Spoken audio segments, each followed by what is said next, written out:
আজকে আমি চলে আসলাম গ্রামের খুবই একটা সাধারণ রান্না নিয়ে। আসসালামু আলাইকুম বন্ধুরা, আপনারা সবাই কেমন আছেন? আশা করি আল্লাহ তাআলার অশেষ রহমতে আপনারা সবাই ভালো আছেন। আলহামদুলিল্লাহ, আমিও ভালো আছি। আজকে আমি প্রথমে বাট্টা রান্না করে নিলাম। এখন আমি মূলা শাক রান্না করব। তো আমি মূলা শাকটা একটা কড়াইয়ের মধ্যে বসে দিয়েছি। এখন আমি তার মধ্যে দিয়ে দিচ্ছি লবণ আর কিছু কাঁচামরিচ আর একটা মতো পেঁয়াজ কুচি।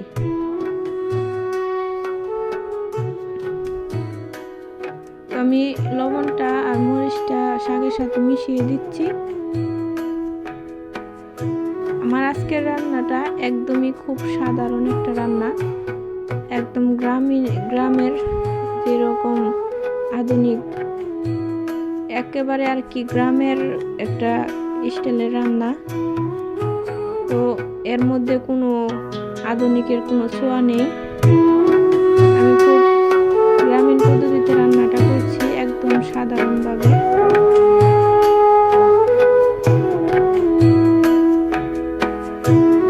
আসলে আমরা যতই আধুনিকতার মধ্যে চলে যাই না কেন, আগের যুগের যে রান্না যেভাবে খাওয়া, ওই রকম রান্না খাওয়াটাই এখন আমরা দেখি যে বেশি মজা হয় আমাদের আধুনিকের চাইতে। তো আমি শাকটা রান্না করে নিলাম। আমার শাকটা প্রায় হয়ে গেছে। এখন আমি পাঙ্গাস মাছের মাথা দিয়ে তরকারি রান্না করব।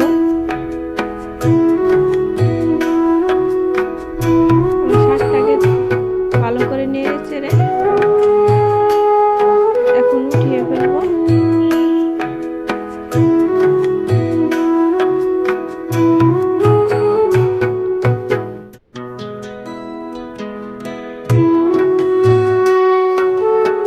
শাকটা হয়ে গেছে,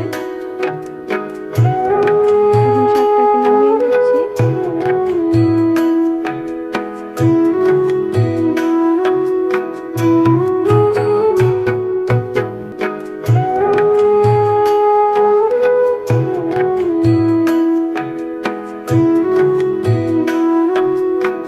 শীতের দিনে সকালে মূলা শাক ভাজিটা খেতে খুব মজা হয়। তো আমার শাকটা হয়ে গেছে, আমি শাকটাকে নামিয়ে নিচ্ছি। দেখতেই পাচ্ছেন শাকটা কত সুন্দর দেখা যাচ্ছে।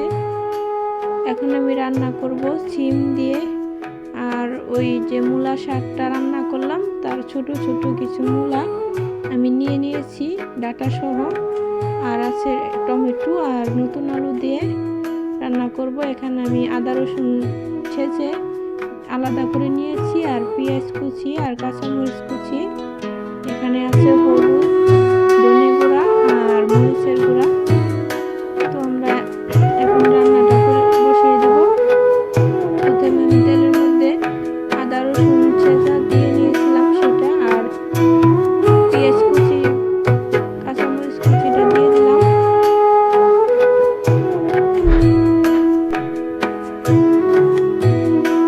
তো আমার পেঁয়াজটা হালকা ভাজা হয়ে গেছে। এর মধ্যে আমি এখন দিয়ে দিব লবণ আর ধনে গুঁড়া, হলুদ গুঁড়া, মরিচের গুঁড়া আমি একসাথে রেখে দিয়েছিলাম পরিমাণ মতো, সেটাই দিয়ে দিয়েছি। এখন দিয়ে দেব একটু পানি।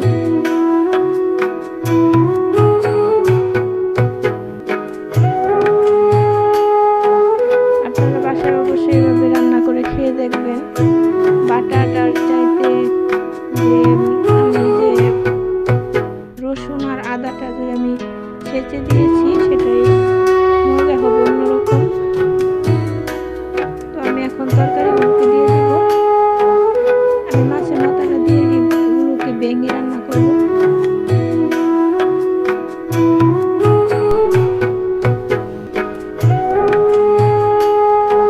তো এখন আমার তরকারিটা কষানোর জন্য চুলায় কতক্ষণ রেখে দিব।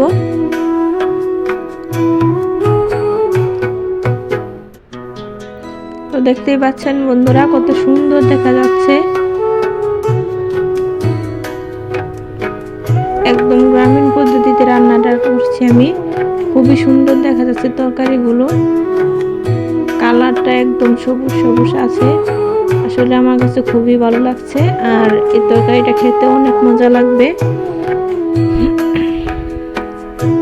তো এখানে আমার তরকারিটা প্রায় হয়ে এসছে।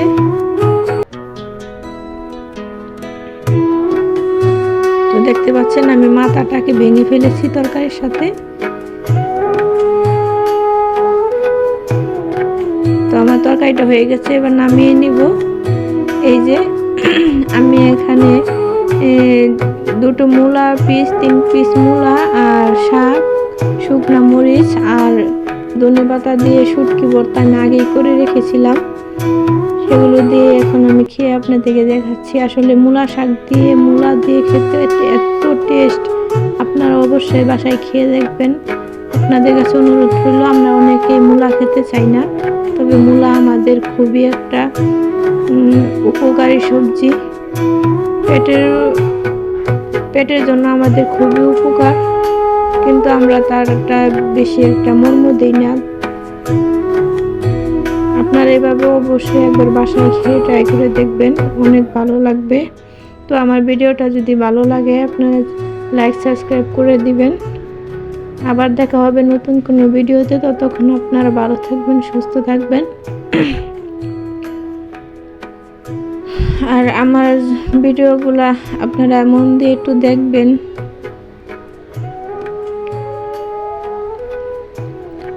তো আজকের জন্য এ পর্যন্তই, খোদা হাফেজ।